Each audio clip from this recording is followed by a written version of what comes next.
युग बीते पर सत्य न बीता, सब हारा पर सत्य न हारा। आज से एक नए अध्याय का प्रारंभ करते हैं। कर्म, विचार, भाव और साक्षी। यह अध्याय अपने आप में परमात्मा की ओर ले जाता है। यह चौथा अध्याय या कहें चौथा प्रवचन। पहला प्रश्न, ध्यान और साक्ष्य तत्व में क्या संबंध है? उनसे चित्त वृत्तियां और अहंकार किस प्रकार विसर्जित होता है? पूर्ण निरहंकार का उपलब्ध हुए बिना क्या समर्पण संभव है?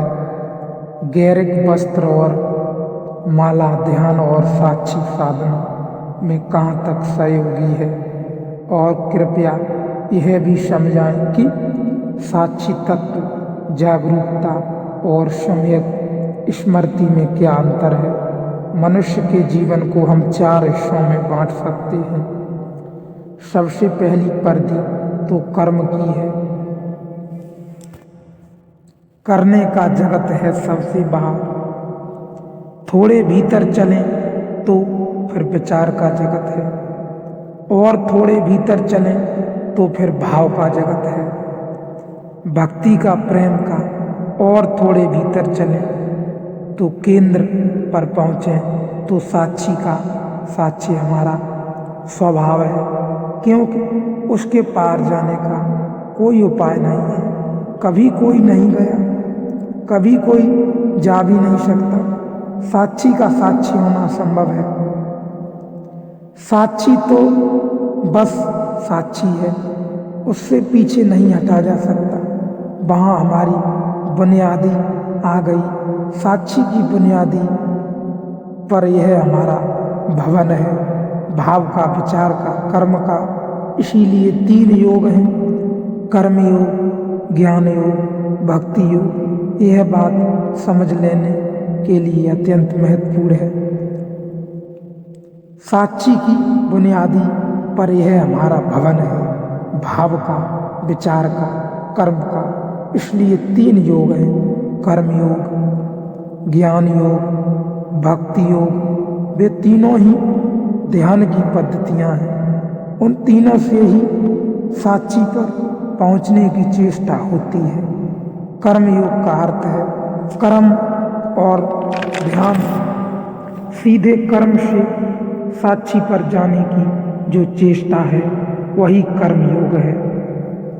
तो ध्यान पद्धति हुई तो साक्षी भाव लक्ष्य हुआ।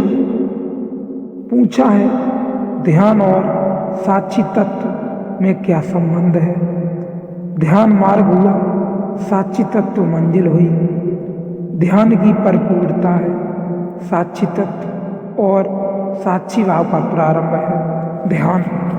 तो जो कर्म के ऊपर ध्यान को आरोपित करेगा, जो कर्म के जगत में ध्यान जोड़ेगा, कर्म और ध्यान, वह कर्म योगी है।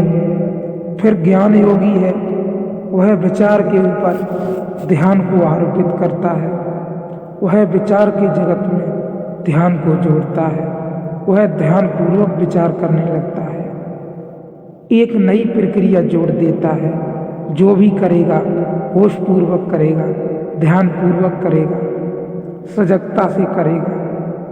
जब विचार और ध्यान की स्थिति बनती है तो फिर साक्षी की तरफ यात्रा शुरू हुई। ध्यान है दिशा परिवर्तन। जिस चीज के साथ ध्यान जोड़ दोगे वही चीज साक्षी की तरफ ले जाने का वाहन बन जाएगी। फिर तीसरा मार्ग है भक्ति योग। भाव के साथ ध्यान का जोड़, भाव के साथ ध्यान का गठबंधन, भाव के साथ ध्यान की भ्रमर। तो भाव के साथ ध्यान हो जाए। इन तीनों मार्गों से व्यक्ति साक्षी की तरफ आ सकता है, आ जाता है।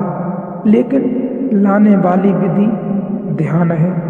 तीनों विधियों में और में ध्यान है, भक्ति में, भाव में, प्रेम में, कर्म में, विचार में। एक विधि भक्ति मार्ग, एक कर्म मार्ग, एक ध्यान मार्ग।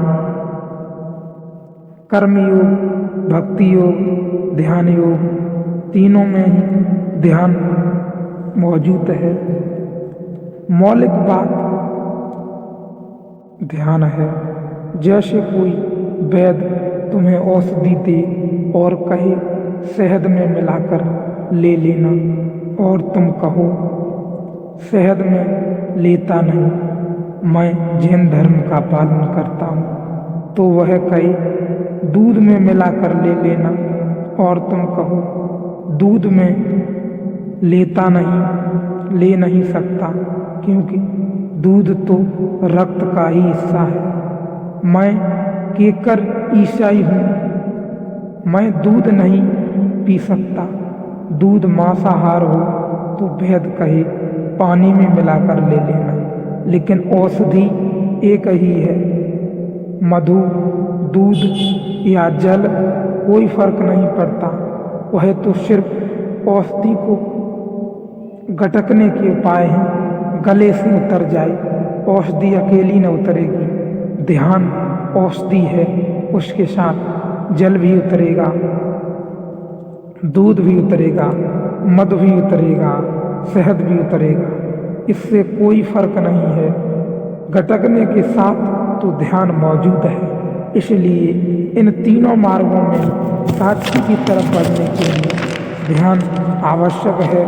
ध्यान कर्म योग में भी कर्म के साथ ध्यान को जो आरोपित करता है वही कर्मयोगी है। भक्ति में भी जो भक्ति भावना के साथ और ध्यान को आरोपित करता है वही भक्ति योग है। ज्ञान में भी जो ज्ञान के साथ ध्यान को आरोपित करता है, ध्यान को जोड़ता है अपने साथ, अपने ज्ञान के साथ ध्यान को जोड़ता है, वही ज्ञान योगी है। भक्ति भाव प्रेम में जो ध्यान को जोड़ता है वह भक्ति योगी है। कर्म के साथ जो ध्यान को आरोपित करता है वही कर्म योगी है।